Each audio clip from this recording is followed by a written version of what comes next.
So now I request Dhamija ma'am to kindly start this session, please. Yeah. Thank you very much, Rohit. And good afternoon to you, all of you. We are now having the 83rd lecture or talk in a webinar series, which we are organizing as a part of the Azadi Ka Amrit Mahotsav. This is a celebration of 75 years of our independence, and it is dedicated to the people who have made a significant contribution to what we are today, and of course, who are also contributing to make India a visionary and a global economic power. So under this, many activities have been organized, like you say that webinars like we are organizing, then seminars, awareness workshops, and a host of activities are organized by Government of India. And we in Skill Council have organized, webinar series. We wanted to interact with learned people all over the country, in fact, all over the globe on various areas. Climate is it's a strong word today. And this is an area which requires a lot of interaction, a lot of dialogue, and a lot of learning. So this is what Skill Council decided, that we should interact with learned speakers, invite them, and of course, share our views and see how they can contribute to our growth also. So Skills Council, as is working in different areas of waste, renewable energy, water management, net zero, and sustainable issues. And you can name any sector, and that is our mandate. So we develop training modules on all these sectors, and we conduct capacity building in addition to doing a lot of studies. So today, the lecture or the talk is, as I said, is the 83rd in the series. And I am very happy to share that I connected with Mr. Ambar through a mail. And when the entire group interacted and told me what all they are doing, then I thought it is a good opportunity, and it is a lot of learning what we will have in this sector. So while I was reading about this, the transition, what he will be talking to clean electricity and how the states are performing, I found that this is the need of the hour. See, India has got, in fact, the entire global economy, electricity economy is undergoing a change. And we are adding much more renewable energy in the next 5 years than we did in the last 20 years. Despite the fact that there is a lot of adversity in the form of wars and, of course, continuous dependence on fossil fuels. So India is having the G20 presidency, and India is marching ahead towards attaining its targets. But for this, we need roadmaps, we need action plans, and we also need the cooperation of the states. We need to know what are the states planning and how they have adopted or prepared their action plans, their policies, and tuned it towards the targets which we all have to achieve. So I just want to mention that I had the opportunity of reading the report, which is by Institute for Energy, Economics and Financial this thing. And they have done this study for 16 states. And we will learn more from Mr. Ambar. And their findings are that 2 states are, they have rated them. In fact, Karnataka and Gujarat, they are very well on the pathway for the transition. And Gujarat and Haryana and Punjab are there. But other states do need some more speculation, more analysis. And this is what I feel today. Mr. Ambar is going to enlighten us and tell us how our state governments or the states and UTs are preparing for this energy transition. We expect to learn a lot from you, Mr. Ambar. And I feel this is a real opportunity. And thank you that you have accepted this invitation, and you will apprise us how the Indian states or how we are transitioning from fossil fuels to clean electricity. So thank you once again for accepting our invitation. I would request Mr. Sarvesh to kindly introduce you. And after that, the floor will be yours. Thank you once again for this opportunity. Thank you. Mr. Sarvesh, please. Thank you, ma'am. Thank you. It's my honor to introduce Mr. Ambar Nag. So he's a data scientist at State Clean Electricity Transition Tracker India. He holds a master degree in economics from Jawaharlal Nehru University and having more than 20 years of experience. He is passionate about social impact and supporting his organization since its inception in April 2022. Amber believes that making timely, granular, and relevant data freely accessible to all policymakers, academics, and government actors will go to long way to accelerating India's journey towards net zero. In the past, Amber has worked on open data initiative under ichangemycity.com, providing citizens with ward level information on city budget, municipal works, and quality of life indices. With these words, I'd like to welcome you, sir. Over to you. Thank you so much, Sarvesh, and thank you, Dr. Praveen, for the very generous introduction. I'll just share my screen and get started. So I hope my slide is coming up. Make it full right about screen. now. Full screen. Yeah. Yeah. Okay. So I will not be in full screen mode throughout because this is going to be a combination of a presentation and a demonstration. So I will have to switch between the presentation and the SCETTI dashboard itself. So the title of today's presentation is Tracking Indian States Transition to Clean Electricity. I'd like to start by thanking Skill Council for Green Jobs for giving me this opportunity. In particular, I would like to thank Dr. Praveen as well as Mr. P.B. Singh for facilitating this session. And also thank you so much to the members of the audience who have taken time on a working day to attend this session. Okay, now the background behind why we put together this initiative called SCETTI. So on the right-hand side, you see a chart from the SCETTI dashboard itself, where we can see that a very large proportion, that is 72% of India's electricity generation comes from coal. And 65% of CO2 emission in India is on account of electricity generation. So when we put these facts together, we know that almost half of the CO2 emissions could be mitigated by looking solely at the electricity generation aspect. So SCETTI's focus is not on the entire energy sector, but rather focused on the electricity sector. So we know some facts that historically most of the installed capacity for electricity has been coal-based. The generation is also dominated by coal, but over the last decade or so, a lot of progress has been made in installing capacity for wind, solar, and hydro. So as of today, more than 30% of India's installed generation capacity is renewable. So there is progress being made. Now, against this background, we formed the SCETTI initiative, and the mission of SCETTI is actually implicit in the name itself, where S stands for state. All of our data sets are at a state level. We do not believe that national level data sets add a lot of value, because we want our data sets to be more granular and more actionable. The CET stands for Clean Energy Transition. The goal of SCETTI is to help identify policy opportunities to transition away from coal towards clean electricity. So even though a lot of the data is technical and financial data, the end goal is to influence policies.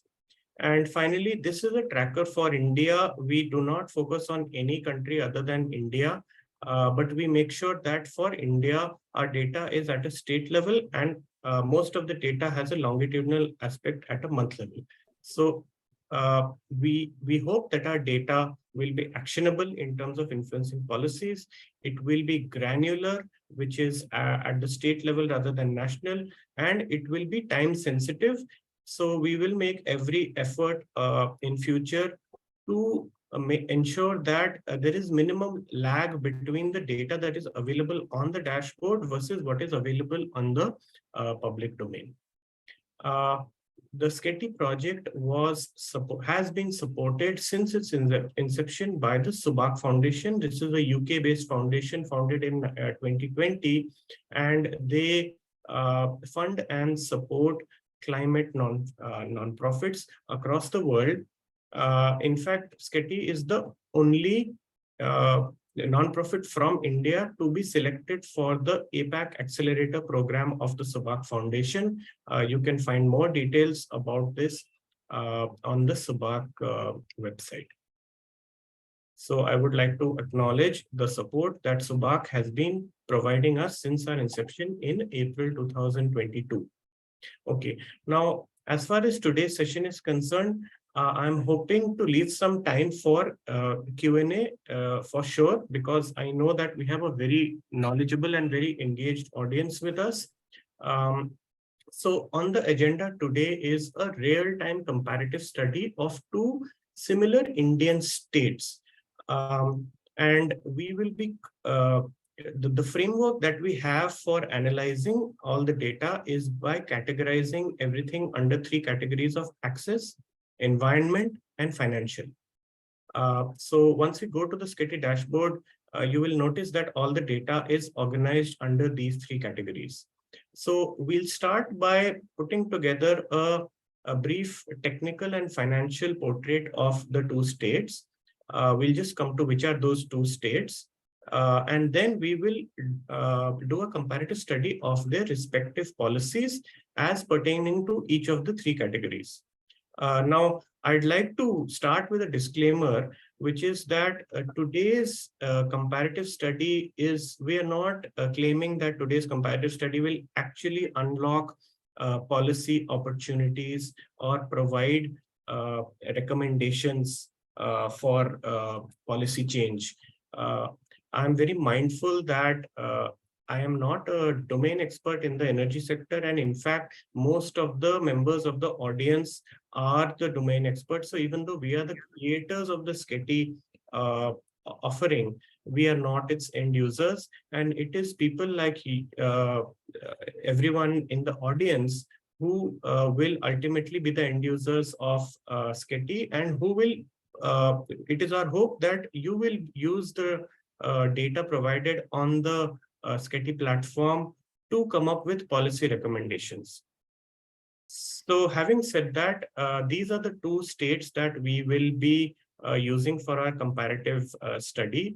Now, the reason we have chosen Karnataka and Tamil Nadu is because we want to compare two broadly similar states. So we don't want to be comparing apples and oranges. And it is important that we take states that are actually comparable in a meaningful way. So we can see that Karnataka and Tamil Nadu both belong to the southern region. So there's some cultural similarities. Both have broadly similar area, though Karnataka is larger than Tamil Nadu. They have a broadly similar population. And even the urbanization factor is not very different, though Tamil Nadu is one of the most urbanized states in India. And even the state domestic product on an absolute as well as per capita basis is broadly similar. So when we do this comparison, we can be sure that we are not comparing vastly different realities. So that is the reason for picking these two states. So I'll start the demonstration now. I'll be very happy to take questions from the audience, but I would request that these questions be reserved till the end or posted in the chat box, so that we can address all of them together in the end, if that is okay with everybody. Yes, yes, please. Okay, thank you. Okay, so the first category is the access category. And by access, we mean the policy objective of providing universal access to electricity for all citizens of India and ensuring a high quality of electricity supply. Now, under the access category, the first parameter we will be looking at is electricity sales by sector. This is a proxy for the demand for electricity by sector. So I'll just move to the SCETTI dashboard. When you log into SCETTI, the first page you will see is the landing page. And if you click on this dashboard button, it will take you straight to the data dashboard. So right now I will start by selecting the state of Karnataka.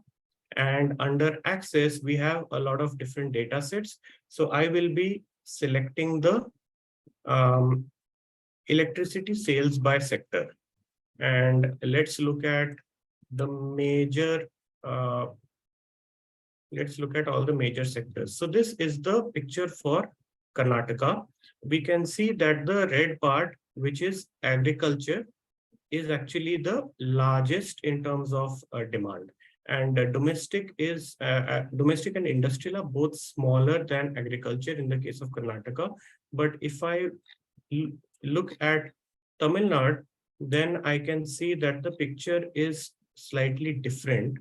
In fact, in the case of Tamil Nadu, the yellow part, which is industrial, is largest, followed by domestic, and then comes agriculture as a distant third. So from looking at this data, we can conclude that in the case of Tamil Nadu, industry accounts for the maximum electricity demand, but in the case of Karnataka, it is the agricultural sector. So this straight away gives a slightly different direction to the policies of the two states.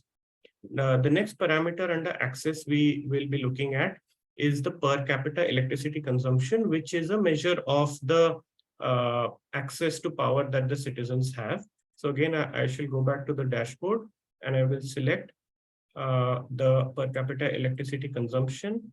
And let's look at both the states together side by side. So we can see that the green series, which is Tamil Nadu, is higher than Karnataka.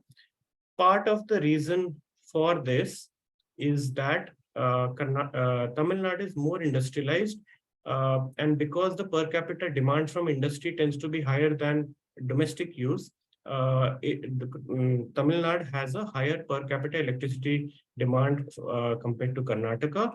As far as the annual trend or the year-on-year trend is concerned, we can see that both had a dip in the 2020, and we all know the reason for this was the COVID pandemic, which suppressed the economy in general. The next parameter we look at is electricity requirement versus electricity met. This is published by the PASOCO, which is Power Supply Corporation of India. And this data set is published by them on a month-on-month basis. So if we look at, let's say, so in the dashboard, you can filter for the latest year or any year.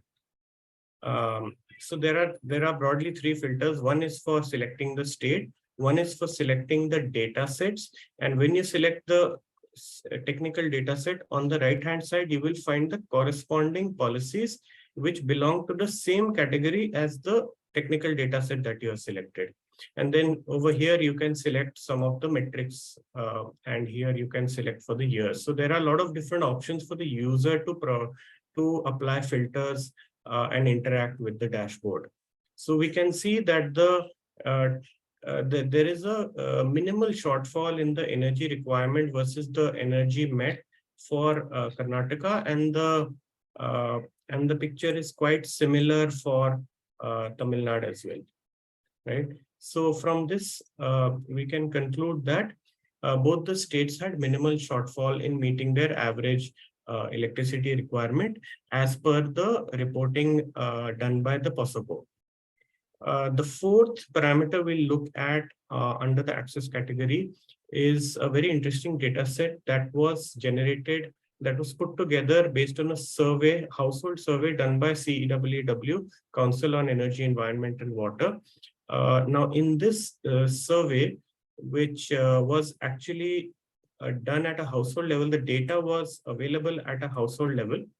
But what we have done is we have aggregated it up to the state level, because SCETTI is all about comparing states to each other, right? So let's start by looking at both the states. So one of the questions in the survey is, do you have government or grid electricity supply in your house? Yes or no? And we can see that in Karnataka, there are some households in the survey, about 2 to 3%, who answered no. In Tamil Nadu also, we find that there are some households which answered no. If we look at the question, how many hours a day is electricity usually available? We can see that more than half of the respondents in Karnataka answered 12 to 23 hours, which means that they do not have 24-hour supply. But if we look at Tamil Nadu, more than 50% of the households responded 24 hours. So on the basis of this, and we can also see that, by and large, the consumers are either very satisfied or somewhat satisfied with the quality of power supply they are receiving. So we can see, we can conclude based on this that Tamil Nadu fares better than Karnataka on the objective of providing 24/7 access to power for its citizens. Now, these are the four parameters that we want to look at on the access category. Now we want to do a comparison of the policies which are relevant to the access category. So there is a document published by almost every state of India, which is called the 24/7 Power for All policy. And each of these two states has published the latest one around about 6 years back.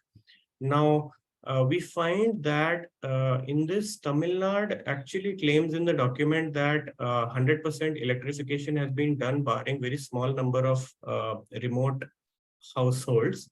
Though from the survey data that we just looked at, it does not appear to be the case. So we are not sure whether this is actually true. But nevertheless, the policy objective of providing power to rural areas, 100% rural electrification, is a very important policy objective for both Karnataka and Tamil Nadu, and both of them are approaching the 100% mark in this regard. Karnataka has many more households who don't have any access to power remaining. One of the important policy recommendations from Karnataka that they are pursuing is segregating the demand for power from the agriculture from the versus the non-agriculture for the rural households, because they are the rural households are using power to run the irrigation pump sets as well as for their home. So by segregating these two, they can balance the load in a better way. So that is what Karnataka is pursuing. And the agriculture, it is projected by the Karnataka government that the share of agriculture in the electricity demand will remain constant in the near future.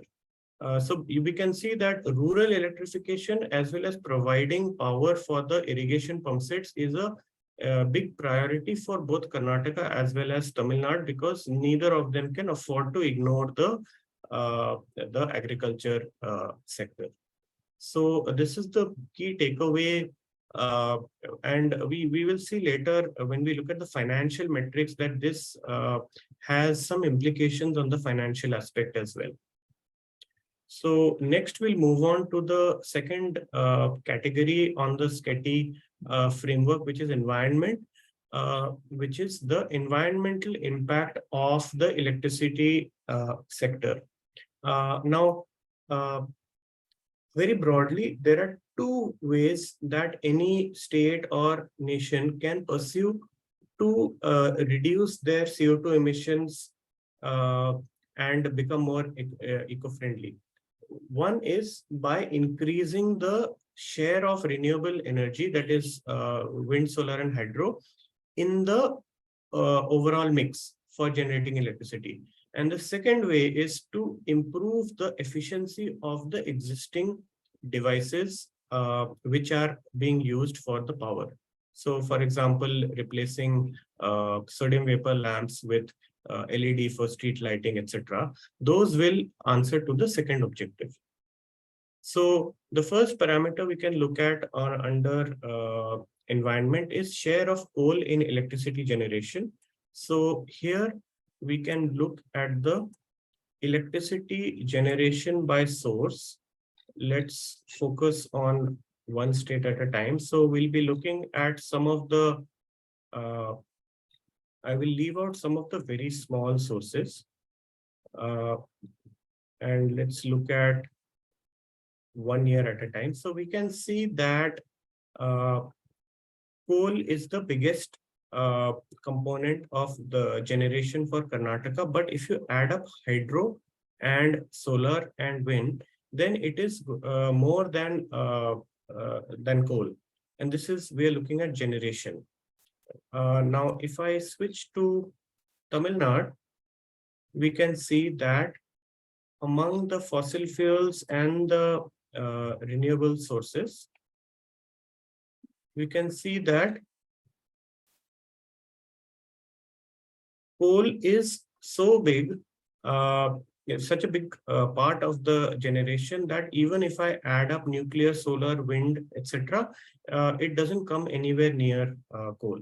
So based on this, we can conclude that the more than half of Tamil Nadu's electricity generation during 2022 was fueled by coal, but for Karnataka, this figure was less than half, 40%. And the same trend is expected to continue into 2023 as well.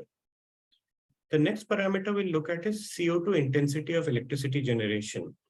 Now, CO2, I'll just touch upon how this is actually calculated. So under the environment category, we have CO2 intensity. Let's look at both the states side by side. So this is the picture we get. So how this is calculated is basically taking the mix of electricity generation between coal and various renewable sources, and then applying a factor which is calculated by the IPCC to that generation. And that gives you a CO2 intensity of electricity generation. So since the those factors are constant, so there's a factor for coal, there's a factor for gas, there is even a factor for hydro, which is much smaller than any of the fossil fuels, but there is a positive CO2 intensity even for some of the RE sources. Now, when you apply these factors to the mix of fuels in your electricity generation, you get a CO2 intensity. So we can see that historically, Tamil Nadu had a much higher CO2 intensity compared to Karnataka. And this follows directly from what we just saw a couple of slides back, where the share of coal is much higher for Tamil Nadu, right? But in recent years, we can see that this gap is starting to close. So based on the fact that Tamil Nadu has higher share of coal, we do expect that it will have a higher CO2 intensity of electricity generation. But some measures are being made to close this gap from what was 3-4 years back. The next parameter we want to look at is what is the share of renewables in your total installed capacity. So we can go back and look at installed capacity by source. So the reason I keep going back to the dashboard is because we are not, we want to keep this as a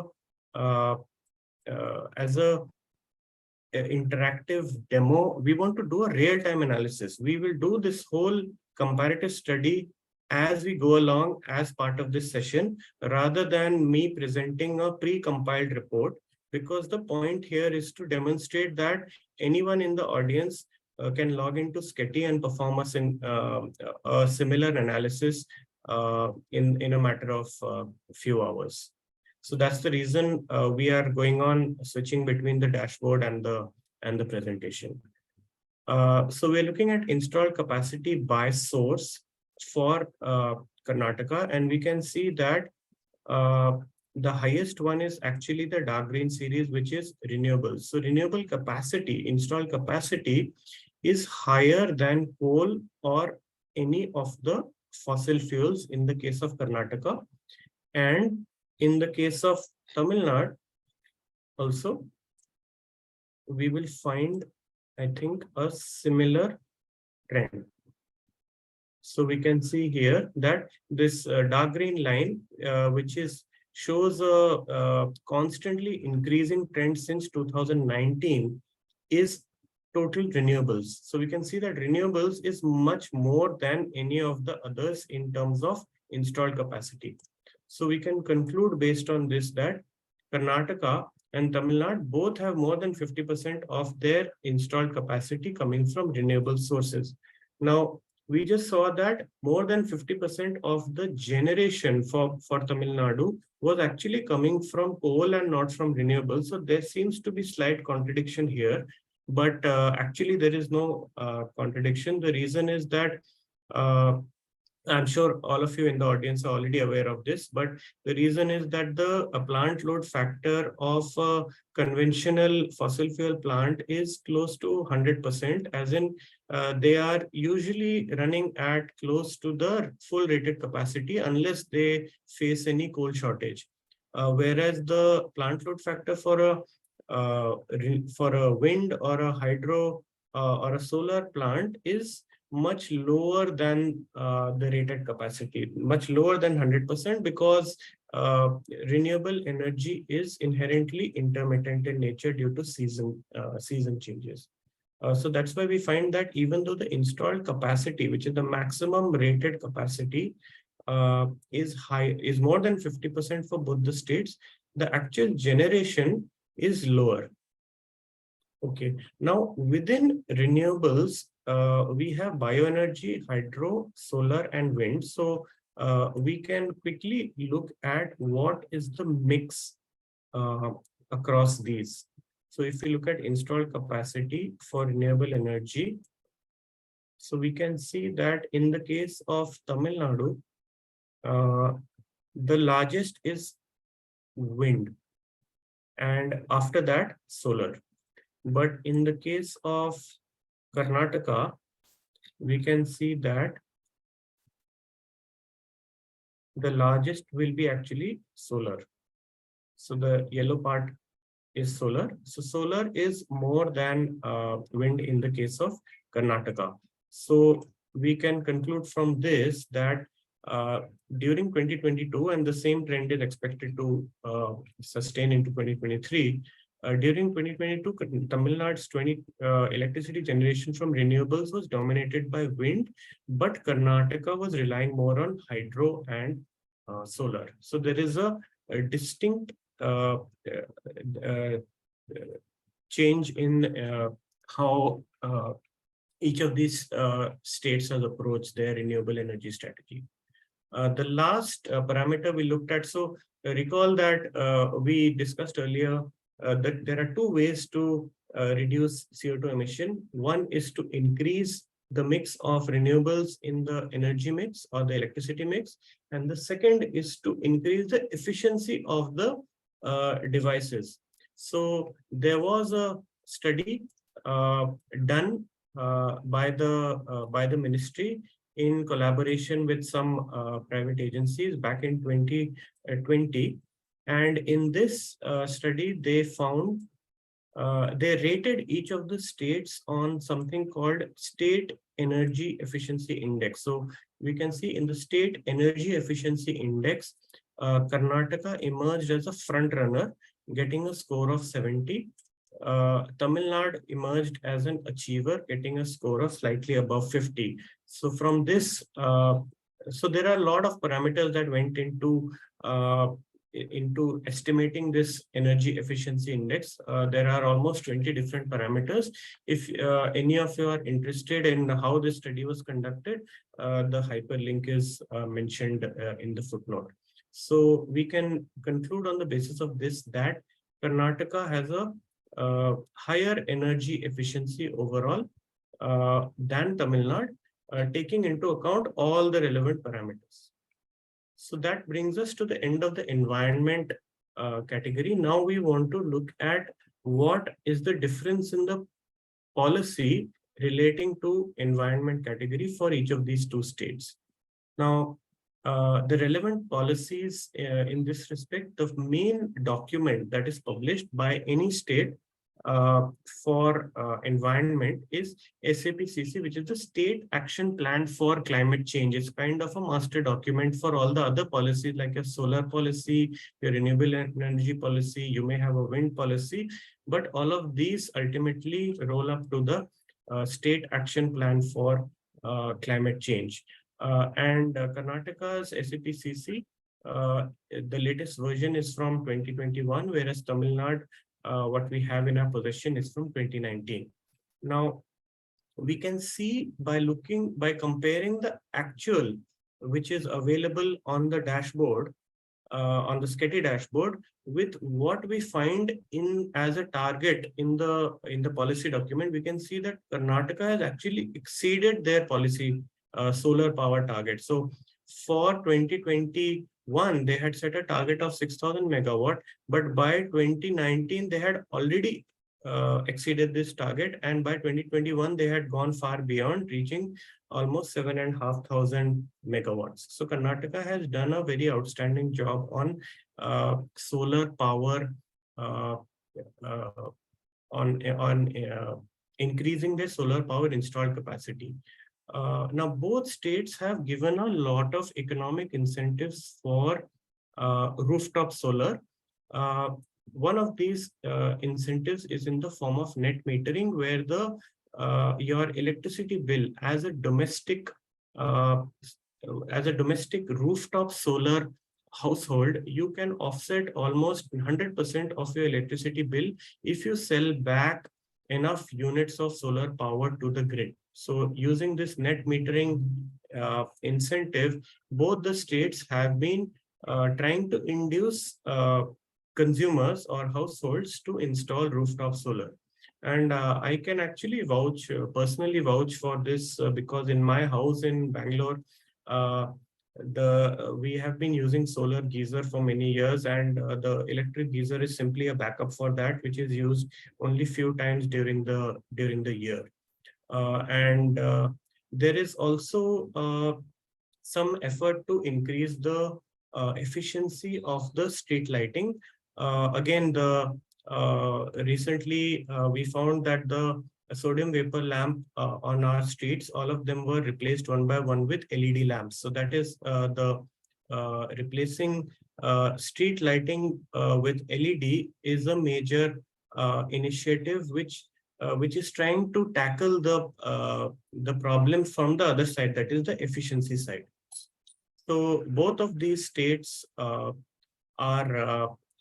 pursuing solar in a big way, and both of these states are also trying to improve the efficiency.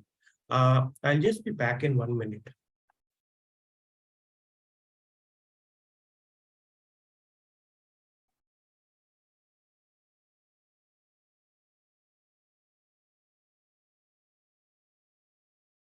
Sorry for the interruption. Okay. The third aspect of policy which both Karnataka and Tamil Nadu have been pursuing is public-private partnership. And this has been responsible for a lot of solar parks being established in Karnataka, and also for growth of renewable energy in Tamil Nadu. So this is the picture we get by studying the different policy documents under the environment category. Now coming to the third and last category, which is financial health. We have some data, though it's not very comprehensive. But we do have some data for the financial side of things, which is pertaining to the financial health of the distribution companies. So there are two measures that we are looking at. One is the ACS ARR gap. Again, I'm sure that all of us in the audience are already aware of this, but ACS ARR gap is something that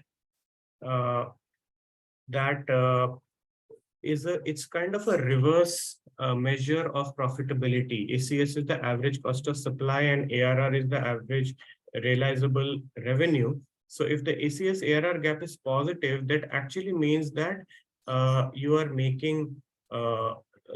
losing money.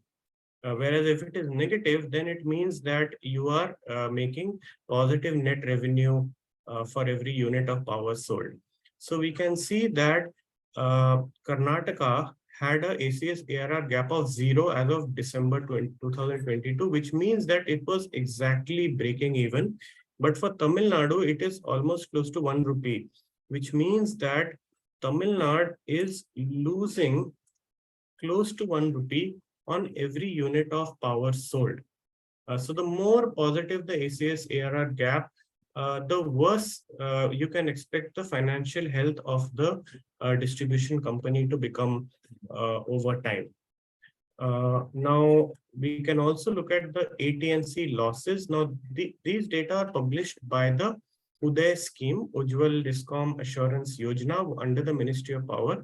And at the time the Uday scheme was initiated, it had a goal that all discoms across India should reduce their AT&C, that is average technical and commercial losses, to below 15%. So as of December 2022, we find that Tamil Nadu and Karnataka have both achieved this objective of reducing the AT&C loss below 15%. Okay. So now we can look at the policy comparison for of the financial aspect. One of the tension that any distribution company faces is the fact that the agricultural user base is heavily subsidized. And domestic also to some extent, especially the economically weaker sections, that is also subsidized. And this makes it difficult for the discoms to break even or remain profitable. So in general, we find that Tamil Nadu's Tangetco discom is actually in fairly bad, has a fairly poor financial health. It has a lot of thousands of crores worth of debt, which is accumulated. To counter these, they have attempted to reduce their AT&C losses, which we saw has already gone below the target of 15%. And one of the ways to reduce your AT&C loss is to curb power theft, because the technical loss part is the transmission loss. That is a technology problem, but the commercial loss can be reduced if you curb the power theft by conducting checks and doing raids, etc. So they have tried to do that. Karnataka, on the other hand, the discoms have, if you take all the 5 discoms together in aggregate, then they are more or less breaking even on their power sales. So that is the financial portrait that emerges. Both of the states discoms have similar challenge, which is how to remain profitable by using the commercial usage, the industrial and commercial consumer base, to cross-subsidize the agriculture and rural domestic users. So that is the challenge that each of the discoms is facing across both the states. So with that, we come to the end of the demo as well as the presentation. I'm glad that we did not run out of time. So I would like to open it up for questions from the audience in case there are any. Yeah, we have Dr. Srinivas. Would you like to ask some questions? Dr. Srinivas, are you there? We don't have many in the chat. We don't have any in the chat box. As a Okay, matter no of problem. fact, I think the entire presentation was very clear. I just want to ask you one question. What about the transition, as you see, is from the fossil fuel or whatever the fossil fuel sources to the renewable energy. So what about the workforce transition? What sort of, have you analyzed that, or what sort of, because when I was in Delhi government, I was told to familiarize the staff who are working in the conventional sources with the renewable energy sources. Their attitude, their skills, that has to be changed or transitioned. So have you studied this, or are you anticipating of taking this as a part of your, because the transition, it will be, of course it has to be there, and you have shown very well, the Tamil Nadu and Karnataka state, that the 50% the transition is taking place, and it is taking place in a very systematic manner. But what about the workforce transition? Can you please So we actually so far we have addressed mostly the we have not really addressed the climate justice side of things, and we have not really addressed so much the human angle of of these policies and the impact it has on livelihoods, on the workers, etc. But in general, we have put together data sets which can help answer a wide variety of questions, but we ourselves don't have questions of our own. So if you are actually the end users of the platform are in the audience. I myself am a data scientist, and I am not a expert in the energy domain. So this is, so as we get more and more suggestions like this, so why don't we have a data set which helps to address what will be the how will we do the transition of the workforce or the training of the workforce when we move from conventional to actually I had attended a webinar on this exact same topic, which was held a few months back. It was a very interesting webinar. But we are yet to put together a data set to specifically answer this question. In fact, some of the questions that were addressed there was also the environmental impact of retiring a coal plant, which is not trivial because there is so much of waste, which where will you put that waste, and how will the land be used afterwards, after the coal plant is retired? Those questions were also brought up during that time. So so this is a very, I think this is a very important policy question, and we can start exploring what data sets we need to put together to address this, Dr. Praveen. Transition is the same thing happened when the Rajghat plant was being closed in Delhi, the coal plant, the coal-based plant. So that was my interaction with the, the workforce or the people who were working there, how they will transition if it goes to gas or if it goes to a solar. And I feel a solar plant has been constructed, a big megawatt. I think 5 megawatt has been constructed on that land. So Rajghat has been closed finally, but the transition, they would give options, and the mindset is very different of the workforce who is working on a conventional system. That is very important. Second thing is, could you link it to the SDGs? See, you have talked of access, you have talked of transition, you have talked of so many things. Could you link it to some of the SDGs? That is also very current, this thing, because the transition, after all, decarbonization, digitalization, decentralization, all these are towards the net zero target. So could you?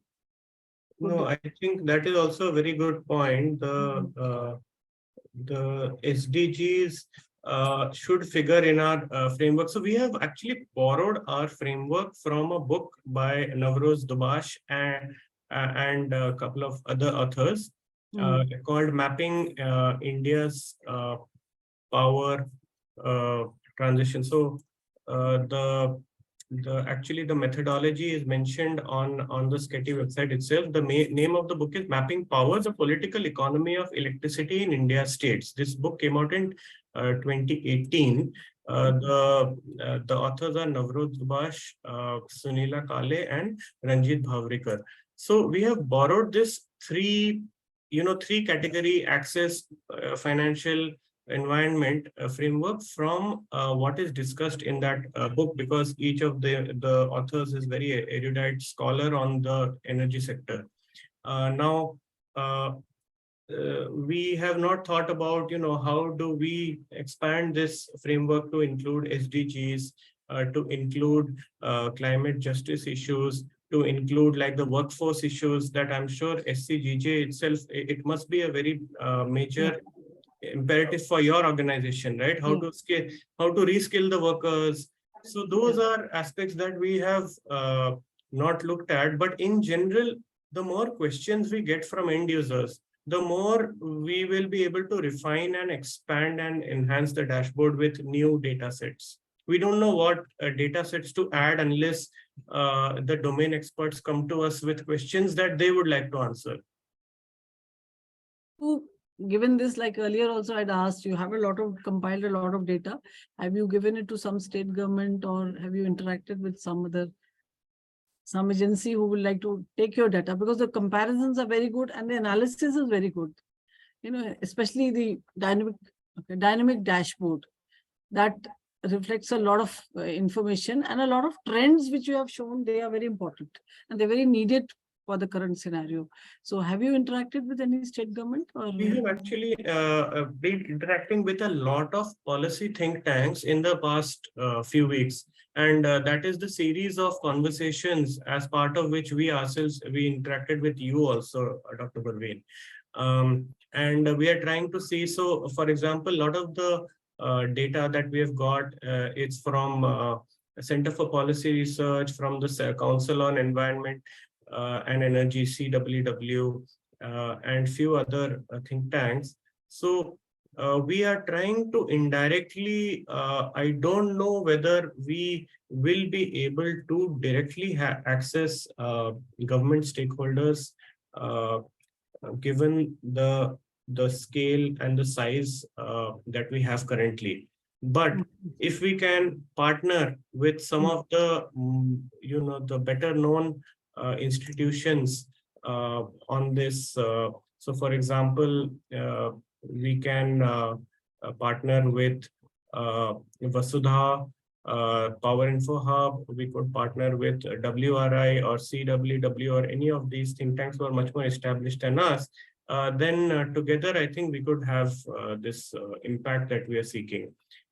Independently, I don't really see ourselves to be directly talking to state governments, because we are a small team. Our organization was founded on. But you can start with Kerala. Most of your team is in Kerala. You can start. Actually, Bangalore, ma'am. Yeah, Bangalore. I told you that last time also. You can start with your state where you are based. Yes, and yes. You can present your data. I hope the new government will be receptive to our inputs, but we will definitely try to reach out. Climate change is a global issue. Every government is receptive to this, to these problems, whether it is Congress or BJP. I don't think that makes a difference. So you should approach them with the data you have generated. And I think it does make a difference. We here are more interested in the workforce part. Dr. Saxena is there. I would like to comment. Thank you very much, Ambar. In fact, I'm quite unfortunate. I logged into your session, and can you hear me? Yes, sir. And got diversified, got 2-3 calls, और मैं तुम्हारा session बिल्कुल नहीं सुन पाया. In fact, बीच में सुन रहा था. Very interesting. In fact, I was always thinking that automobile is the most polluting area as far as GHG emissions are concerned. But apparently, it looks power sector becomes the most important area to address. This is what I was. I think electricity is the single largest. Electricity is think the single largest. yes, Not yes. not the transport sector or automobile or things like Automobile that. may be close second, but according to the data, if we are saying, so on the very first slide, I shared the figure which says that 65% of CO2 emissions Is in coming India from, is on account of electricity generation. and this data is purely for India. It is for India only. Yes, it is for India only. So definitely, electricity is the number one contributor, and automobiles would be probably second, and then you have real estate uh, and industry also coming in. Uh, चलो थोड़ा सा unfortunate रहा कि मैं पूरी तरह से आपको सुन नहीं पाया. Maybe we are planning some bigger activity for all the speakers who have participated in आज़ादी के महोत्सव. We will deliberate inside within the organization, then see, and maybe trouble you once more for No, he had given a very good presentation comparison of the two states, Karnataka Right, and right. this thing, where he compared how the RE is also progressing and what is the I can portion share of it. I can share the presentation. Yeah, it will be If there. you all I the think no, information I is will. there, तो आप We अपने will have no. We will have your recording. So Yeah. I'll carefully listen to your recording, and then maybe sort of group couple of speakers together to have some sessions together, so that our audience can have a bigger reach. So once again, thank you very much. Yeah. And I would request Dr. Dhamija to formally Yeah, there is a question close in the the session. chat box, if you can see, from Simran Sharma. So will the dashboard be available? Just if you could read it. Account okay, so the question is, will the dashboard account for cases like international agreements signed by India, as India signaled intention to broaden renewable technology base to green hydrogen at the international level? Okay, so green hydrogen, I think right now in India is very small. It doesn't seem to figure in the data, but once it so we are taking the data for the installed capacity from Central Electricity Authority, CEA. And they are the ones who are tracking the various sources. Definitely once green hydrogen, which is right now, I think, slightly speculative stage, not very mainstream. But once it actually forms like a significant part of the renewable energy mix, it will start showing up in the data, and we'll be able to track it on a month-on-month basis by state, as we are doing for bio, hydro, wind, solar, and others. So, and if there are some policy documents that states have, let's say some state has signed a MOU with some international players, then those policy documents will find their way into our policy data repository. So we have more than 250 policy documents at a national and state level ये इतना आसान in our खेल repository. नहीं है. I just want to have one say on this. Like the Institute of Energy, Economics and Financial, they have given out some recommendations and some messages. So your analysis, have you published it, or is it still on the dashboard? Like, have you come out with some recommendations? Actually, ma'am, the objective of today's session was to show the user that you can do this kind of analysis in a matter of hours rather than taking weeks and weeks to collect the data. Yeah. But we would like to do a more in-depth comparison. If we take these two states and we do a proper in-depth comparison, we can see ourselves publishing this as a report also, like an article, if not a report, at least as an article. So we would like some publication to come out of this effort, which has gone into comparing these two states.